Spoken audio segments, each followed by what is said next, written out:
वन्दे बोधमयं नित्यं गुरुं शङ्कररूपिणं यमाश्रितो हि वक्रोऽपि चन्द्रः सर्वत्र वन्दते। भारतीय भाषा संवर्धन संस्थान के तत्वावधान में अंतर्जाल पर आभासी मंच से जुड़े अध्यक्ष महोदय श्री भूपेंद्र जी, उपाध्यक्ष सुश्री अचला जी और महासचिव प्रतिबिंब जी गत वर्षों की भांति अपने कार्य में निरंतर उत्तरोत्तर वृद्धि करते हुए आज वसुधैव कुटुंबकम की समृद्धि के पथ पर एक नया प्रयाण सफल हो, हमारी मंगल कामनाओं के साथ सभी विद्वद्वर्य, मान्यवर्य, भातृवर्य, सुहृदवर्य और पूज्यवर्य को प्रणाम करते हुए श्री विवेक तिवारी जी, श्रीमान यादव जी और सुश्री मैडम झा जी का बहुत हार्दिक अभिनंदन करते हुए हम अपनी वार्ता को आगे बढ़ाते हैं। हमारी संस्कृति जहां पर वसुधैव कुटुंबकम की बात करते हैं तो सनातन धर्म में मानव की उत्पत्ति या जीव की उत्पत्ति एकमात्र अगर दर्शन की दृष्टि से देखें तो चिदणु से हुई है, या वैज्ञानिक दृष्टि से देखें ये सेल का विकास, और जहां तक सनातन धर्म की बात है उसकी व्यापक दृष्टि में तो दो दृष्टियां दिखाई पड़ती हैं, एक भौतिक जगत के लिए, एक आध्यात्मिक जगत के लिए। तो हमारा जो वसुधैव कुटुंबकम है वो योग शास्त्र से भौतिक का उत्थान करते हुए दर्शन शास्त्र के आध्यात्मिक कैवल्य की प्राप्ति तक का यात्रा प्रयाण करता है। यहाँ पर अगर हम शंकराचार्य जी के उत्तर मीमांसा की वार्ता करें तो उन्होंने कहा कि ब्रह्म सत्य जगत मिथ्या ब्रह्मो जीवो ना परा। इसमें कुछ लोग समझ जाते हैं कि जगत मिथ्या अर्थात कि जगत है ही नहीं, परंतु उनका जो भाष्य है, शारीरक भाष्य जिसका नाम है ब्रह्मसूत्र पर, तो शारीरक भाष्य नाम लिखने पर ही लेखक ने यह स्पष्ट कर दिया कि वह जीव से संबंधित है, वह मिथ्या नहीं है। सत और असत की परिचर्चा जब वो करते हैं तो कहते हैं कि सत और असत वह है जो कालातीत है, तीनों काल में वो सत्य रहेगा, तीनों काल में वो असत रहेगा। लेकिन यहाँ पर मिथ्या उन्होंने क्यों लिखा? क्योंकि आभासी है, मिथ्या आभासी है, असत से मिथ्या का ये भेद। तीनों काल में मिथ्या जो है वह आभासी है, वर्तमान में उसकी उपस्थिति है। तो इस प्रकार से हमारा जो वैदिक समाज है, हमारे पास जो धरोहर है, संस्कृति है, मूल्य है, आदर्श है, उन सभी की समृद्धि समस्त विश्व के लिए कल्याणकारी हो। हमारे सभी ग्रंथों में मानव कल्याण, यहाँ तक कि जीव के कल्याण, समस्त प्राणी मात्र के कल्याण की कामना की गई। संस्कृति में संस्कृति, समाज और सौंदर्य की सर्वोच्च संरचना स्त्री को माना गया है। हमारे यहाँ कामायनी में जयशंकर प्रसाद जी ने लिखा कि हिमगिर के उत्तुंग शिखर पर बैठ शिला की शीतल छां, एक मनुज भीगे नयनों से देख रहा था प्रलय प्रवाह। अब सबसे पहले हमारे सनातन धर्म के अनुसार हम मानते हैं कि मनु प्रथम व्यक्ति हुए और शतरूपा जो है प्रथम महिला हुई और उन्हीं की हम संतान हैं। और इसी को कुछ हजार वर्षों के बाद जो नए धर्म आए, जो नए प्रचलन में पंथ आए, उन्होंने, किसी ने एडम ईव कहा, किसी ने आदम हव्वा कहा, लेकिन वही मनु है जो मन के प्रतीक हैं और वही श्रद्धा है, वही शतरूपा है जो स्त्री है। और वसुधैव कुटुम्बकम, वसुधा जो है, जो रत्न गर्भा है, हिरण्य गर्भा है, वसुधा, वसु को, वसु यानी रत्न को धारण करने वाली हमारी मातृभूमि, हम जिसे हम लोग पूजते हैं मातृ के रूप में, तो मातृ शक्ति ही एक ऐसी है जो सृजन की शक्ति को लेकर आती है। इसीलिए मैंने कहा कि संस्कृत में, संस्कृत समाज और सौंदर्य की सर्वोच्च संरचना स्त्री सभी स्वरूपों में शुभता का संवहन है। समस्त सृष्टि की सृजनशिला शक्ति को सादर सप्रेम सुमन समर्पण। जो भी मातृ शक्तियां यहाँ पर हैं, अचला जी हैं, मैडम झा हैं, यह सब एक हमारी ही खूबसूरती है कि जिसमें हम सभी को, सृजनशीला महिलाओं को मातृ के रूप में आदर दिया करते हैं। यहाँ तक कि चर और अचर वसुधा पृथ्वी को कई लोग निष्क्रिय मानेंगे, लेकिन हम उसको मातृ के रूप में पूज रहे हैं, नदियों को पूज रहे हैं, क्योंकि उनके द्वारा हमारे जीवन में किसी न किसी रूप में उनका आशीर्वाद मिला। तो दूसरा विकास जो है, हमारा जो विकास है, चाहे ज्ञान का हो, चाहे शब्दों का हो, चाहे अक्षर का हो, सभी वैज्ञानिक पद्धति पर आधारित। कहा जाता है कि हमारे व्याकरण ही हमारे साहित्य के नमक है, माने जैसे सब्जी बनाई गई और नमक नहीं डाला गया तो उसका स्वाद नहीं आएगा। इसलिए किसी भी प्रकार का काव्य का प्रवाह हो, गद्य का लेखन हो, उसमें अगर व्याकरण को नहीं शुद्ध किया गया तो फिर वो अधूरा रह जाता है, फिर वो उधार के शब्द की तरह हो जाते हैं। और हमारे यहाँ साहित्य टूटा फूटा नहीं है, कहीं से भंगित नहीं है, सब जगह से जुड़ा हुआ है। कहा जाता है कि नृत्तावसाने नटराज राजो ननाद ढक्काम नव पंचवारम ऊर्ध्वर्त कामः सनकादि सिद्धान् एतद्विमर्शे शिव सूत्र जालम। यहाँ तक कि कहा गया है कि जो भी व्याकरण के सूत्र हैं वो नटराज के द्वारा डमरू की ध्वनि से नव पंचवारम, 9 और 5 14 बार बजाया गया और वही वो सूत्र आज तक चल रहे हैं। तो व्याकरण का आधारशिला देखिए कि वो कहाँ से चल रहा है, आदि से।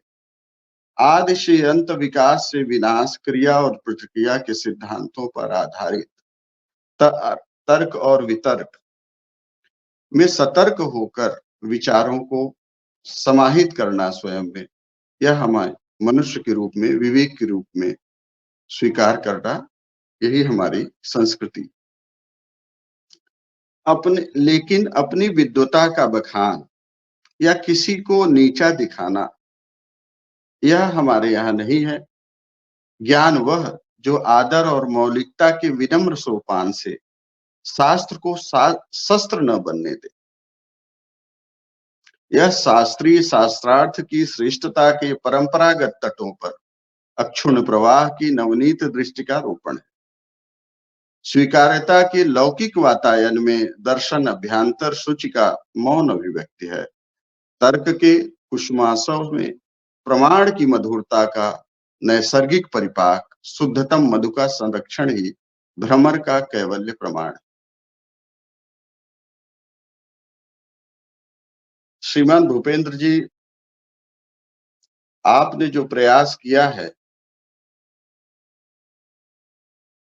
समस्त मातृभाषाओं को, हिंदी भाषा को, या जो भी प्रचलित विश्व में जितनी भी भाषाएं हैं, सभी को एक मंच पर लाकर सबको एक अवसर दिया है, क्योंकि सभी में कहीं न कहीं कोई समानता तो है। जब हम सनातन संस्कृत की बात करते हैं तो चाहे लैटिन हो, चाहे फ्रेंच हो, किसी भी तरह की भाषा में आप देखेंगे तो बड़ी समानता मिलेगी। तो हम किसी न किसी रूप में जुड़े हुए हैं, हमारी भाषा, हमारे रीति-रिवाज, हमारी संस्कृति तो बदल सकते हैं, लेकिन हमारे मूल्य जो हैं, वो अपरिवर्तित हैं, सभी जगह सभी के लिए समान।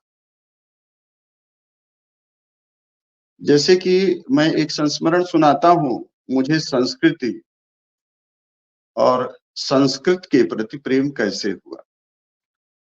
मैं भी व्यापार और चूँकि अंग्रेजी माध्यम से पढ़ा हुआ था, तो इंग्लिश में लेखन करता था। किसी एक कार्यक्रम में मैं सम्मिलित हुआ और जिसका मंगलाचरण लंदन की महिला थी गैब्रिएल बर्नल, आप सभी लोग जानते होंगे, संस्कृत उनकी बड़ी अच्छी है और वो उनका सबसे प्रिय मुझे लगता है जो मदालसा की लोरी उन्होंने सुनाई है। तो इससे पता चलता है कि विश्व में छोटे से बच्चे को लोरी सबसे पहले गाई गई वो भारत में, वो भी कितने हजारों वर्ष पूर्व, और उसमें भी संदेश छोटे से बच्चे को क्या दिया गया, उसकी उदात्त भावना को मैं प्रणाम करता हूँ। तो संयोग से मैं उस कार्यक्रम में मैं उनके बिल्कुल बगल में बैठा हुआ था, उन्होंने सरस्वती वंदना की और हमारे पास आकर बैठी और उन्होंने कहा कि कैसा था हमारा सरस्वती वंदना? मैंने कहा कि बहुत ही अच्छा था। तो वो कहीं नहीं 2 जगह पर त्रुटियाँ रह गई और आप कह रहे हैं कि अच्छा है। तो मैंने कहा भाई मैं नहीं इतना पकड़ सका। तो कहें आप तो संस्कृत के बहुत बड़े विद्वान हैं। मुझे हँसी आई अपने ऊपर कि संस्कृत ये ज़रूर है कि थोड़ी बहुत मैं आदर सत्कार या फिर प्रणाम आशीर्वाद की बोल सकता हूँ, लेकिन बहुत अच्छी नहीं बोल सकता हूँ। तो उन्होंने कहा नहीं आपकी बड़ी पुस्तकें भी हैं, ये हैं। तो मैं अपना जो है सीट के पीछे देखा कि मेरा ही नाम लिखा हुआ है कि कहीं मैं दूसरे के सीट पर तो नहीं बैठ गया। तो मैं देखा तो हमारा ही नाम लिखा हुआ था, तो मैंने उनको कहा कि शायद नाम में भी कहीं ऐसा नहीं हो कि ये नहीं समझ पा रही हो।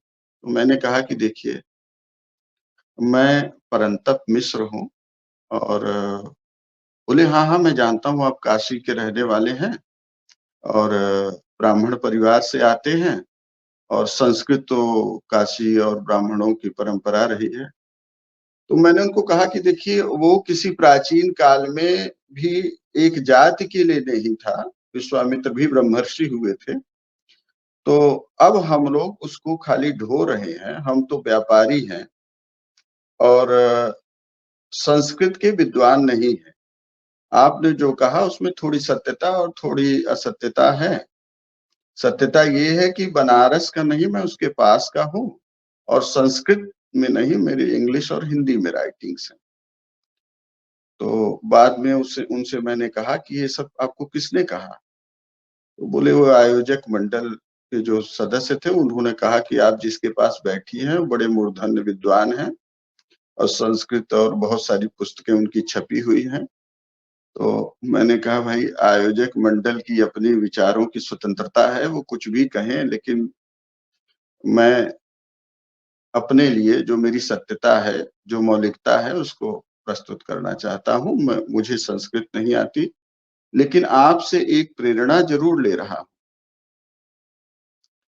कि मैं इंग्लिश बोल रहा हूँ, आप संस्कृत बोल रही हैं, तो मुझे बड़ा ही अपने आप पर ही शर्म महसूस हो रही है। अगली बार जब मैं आपसे मिलूँगा, तो ये मेरा आपसे वादा है कि मैं आपसे संस्कृत में ही पूरी वार्ता करूँगा। ये मैं आपसे एक वचन देकर जा रहा हूँ और देखता हूँ कितना सफल हो सकता हूँ। तब से मैंने ये सोचा कि देखिए अपनी ही भाषा जो समस्त विश्व में स्वागत किया जा रहा है, हम उसी को नहीं जानते। और भूपेंद्र जी, अचला जी और प्रतिबिंब जी आप इस कड़ी को मजबूत कर रहे हैं और अभी भी जो हमारे विदेश में रहने वाले बंधु हैं, उनको इसका एहसास होगा। आप सब लोग दुबई, अबू धाबी से भी आ रहे हैं। एक बार मैं अबू धाबी गया था, जेद्दा में रुका हुआ था और मुझे वेजिटेरियन भोजन करना था। वो होटल में मिला नहीं तो मैंने कहा कि मैं बाहर देखता हूँ, कोई भारतीय मिलेगा तो शाकाहारी भोजन मुझे देगा। बाहर मैं निकला तो एक मलयाली थे, वो सैंडविच बना रहे थे। मैंने कहा कि कुछ वेजिटेरियन भी है, तो उन्होंने उत्तर नहीं दिया। तो इंग्लिश में मैंने कहा, तो भी उन्होंने नहीं कहा। तो हमारे साथ जो हमारे होस्ट थे, उन्होंने कहा कि आप इनको मलयाली में कहिए तो ये समझेगा या अरबी में कहिए तो समझेगा। और उसके बाद उन्होंने मेरा एक मजाक उड़ाया कि आप हिंदी हैं, हिंदुस्तान के हैं और आपकी कोई अपनी भाषा नहीं है, आप इनको जो है अरबी में बात कर रहे हैं। तो मैंने कहा कि भाई, बड़ा हमारा देश है, उसके अलग-अलग क्षेत्रों में अलग-अलग भाषाएं बोली जाती हैं। तो उन्होंने कहा कि देखिए, हम अरब, हमारा इतना बड़ा है, अलग-अलग देश भी है, लेकिन हम सब जगह हम अरबी बोल रहे हैं। तो कुछ घटनाएं ऐसी होती हैं जो मस्तिष्क में, मानस पटल पर अंकित सी हो जाती है और ये महसूस होता है कि देखिए, हम अपने को ही छोड़ गए और जहाँ जा रहे हैं वो भी नहीं अपना रहे हैं। तो हम इतनी समृद्ध चीजों को छोड़कर क्यों जाएं? इसलिए मैं आपके मातृभाषा इसका बड़ा ही सम्मान और बड़ा ही गौरवान्वित हूँ कि आपने मुझे अवसर दिया। शब्दों के मेल में अर्थ के भेद निहित होते। प्रारंभिक जो अक्षर बने, लिंग से अक्षर, लिंग यानी कि पहचान, उकेरे गए। लिंग से अक्षर की यात्रा भाषाई समृद्धि है और इतनी समृद्धता है संस्कृत में कि हर्ष व दीर्घ की मात्राएं संबोधन का संयोजन है।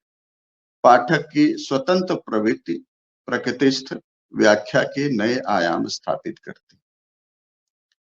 भावों की नदी में तैरते अक्षरों का संगम शब्दों के श्वेत समुद्रम को गढ़कर श्रुति स्मृति की रेखाएं इतिहास के पन्नों पर उकेर जाते। सभ्यताओं के किनारे पर बनते बिगड़ते कटान समय की गति के साक्षी हुआ करते। विद्वता और अहंकार दोनों अलग अलग चीजें हैं। अष्टावक्र और बंदी ऋषि का संवाद आप लोगों ने सुना होगा उपनिषद में। विदग्ध और याज्ञवल्क्य का संवाद भी आपने सुना होगा। याज्ञवल्क्य ऋषि जब विदग्ध को पराजित कर देते हैं शास्त्रार्थ में, तो विदग्ध क्रोध में, आवेश में आकर अपमानित महसूस होकर स्वयं की आत्महत्या कर लेते। याज्ञवल्क्य विजेता होते हुए भी जब वापस आते हैं तो उनकी दो पत्नियां थी, दोनों ही बड़ी विदुषी, मैत्रेयी और कात्यायनी। दोनों बड़ी ही प्रसन्न होती हैं और स्वागत करती हैं। लेकिन याज्ञवल्क्य कहते हैं कि आज मुझसे बहुत भूल हुई।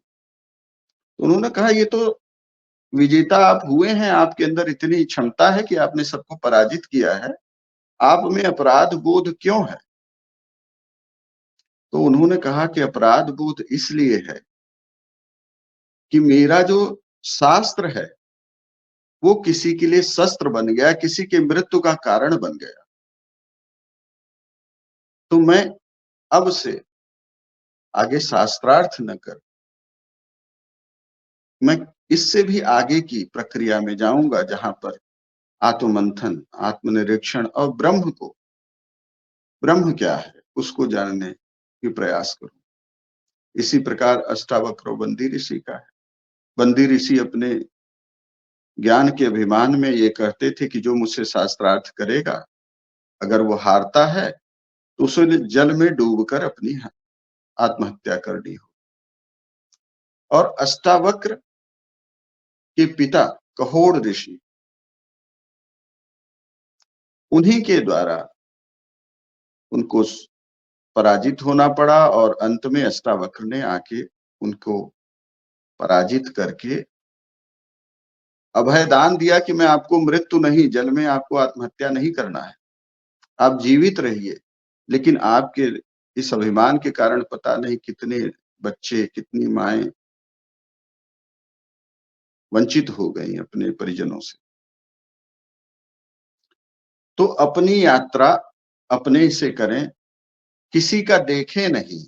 जैसे कि हम किसी का पढ़कर, लिखकर अपना चिंतन, अपनी भाषा, अपने संस्कार, अपने मूल्य उस पर रहें, क्योंकि उधार के शब्द केवल दुर्बल विचारों का सृजन कर पाते हैं। चुराई हुई कलम दिशा विहीन होकर अपनी मिट्टी को तलाशती है और उन पर पल्लव कृत्रिम पर्यावरण में निष्प्राण हो जाया करते। साहित्य की फुलवारी में जड़ विहीन कुपोषित रचना प्रस्फुटित, पल्लवित, पुष्पित होना तो दूर, मात्र खर पतवार होकर रह जाती। मैंने आपको कामायनी के प्रथम 4 पंक्तियां सुनाई थी। तो यहाँ पर एक, जब मैं इलाहाबाद यूनिवर्सिटी में पढ़ता था तो वहां पर गंगानाथ झा और अमरनाथ झा प्रथम और दूसरे वाइस चांसलर हुआ करते थे। और वहीं पर एक फिराक, शायद आप लोग जानते हो, उर्दू शायरी में बड़ा नाम है, फिराक गोरखपुरी। रघुपति सहाय उनका नाम था, लेकिन इंग्लिश में उन्होंने एमए किया था। और उनका पांडित्य ऐसा था कि वाइस चांसलर प्रथम जो हमारे यहाँ के थे झा जी, उन्होंने कहा कि इस बार कौन टॉप करेगा। तो इंग्लिश के सभी प्रोफेसरों ने कहा कि फिराक जब तक है तब तक वही टॉप टॉप करेगा। तो कहे और मेरा पुत्र, वो अभी एमए कर रहा है, मैं चाहता हूं मेरा पुत्र टॉप करे इलाहाबाद यूनिवर्सिटी। तो उन्होंने कहा कि उसके रहते संभव नहीं है। तो वो उन्होंने फिराक गोरखपुरी को बुलाया और कहा कि फिराक, मैं चाहता हूं कि तुम टॉप करो और मेरा बेटा भी टॉप करे एमए इंग्लिश में, लेकिन दोनों एक साथ नहीं हो सकते। तो मैं तुम्हें कलकत्ता भेज रहा हूं, तुम कलकत्ता यूनिवर्सिटी टॉप करो और हम मेरे पुत्र को यहां से टॉप कर दे। तो आत्मविश्वास उसका इतना ऊंचा था कि उन्होंने कहा कि वाइस चांसलर को उन्होंने जवाब दिया कि Firaq Gorakhpuri is going to top the Allahabad university, you send your child elsewhere. अंत में उन्होंने अपने पुत्र को कलकत्ता यूनिवर्सिटी भेजा, वहां से उन्होंने टॉप किया। और इस प्रकार से फिराक गोरखपुरी कामायनी का एक संबंध ये है कि जयशंकर प्रसाद जी और फिराक गोरखपुरी थोड़े से वाचाल थे और संयमित नहीं रह पाते थे, तार्किक बहुत थे। तो जयशंकर प्रसाद जी आकाशवाणी पर दोनों एक साथ मिल गए, उर्दू और हिंदी के दोनों कवि। तो प्रसाद जी की कामायनी ने धूम मचा रखा था उस समय। तो मिलते ही फिराक गोरखपुरी ने कहा कि तुमने कुछ लिखा है क्या? तो उन्होंने कहा कि हाँ। तो वो बोले कि ठीक है, मुझे एक लाइन सुनाओ पहली। तो कहे कि हिमगिर के उत्तुंग शिखर पर बैठ शिला की शीतल छां, एक मनुज भीगे नैनों से देख रहा था प्रलय प्रवाह। समस्त सृष्टि का अंत हो जाने के बाद मनु जो है ऊपर शिला पर बैठे हैं, सर्वोच्च शिला पर, वहां से प्रलय का प्रवाह देख रहे हैं कि अब जीवन कैसे होगा। बड़ी सुंदर प्रवाहमयी वो काव्य है कामायनी। तो फिराक गोरखपुरी चूंकि तार्किक थे, उन्होंने पहला ही शब्द पकड़ लिया कि आपने कहा कि हिमगिर के उत्तुंग शिखर पर, टॉपेस्ट मतलब जिससे ऊंचा कुछ भी न हो, वहां पर वो बैठे हैं और साथ में आप कह रहे हैं कि बैठ शिला की शीतल छां।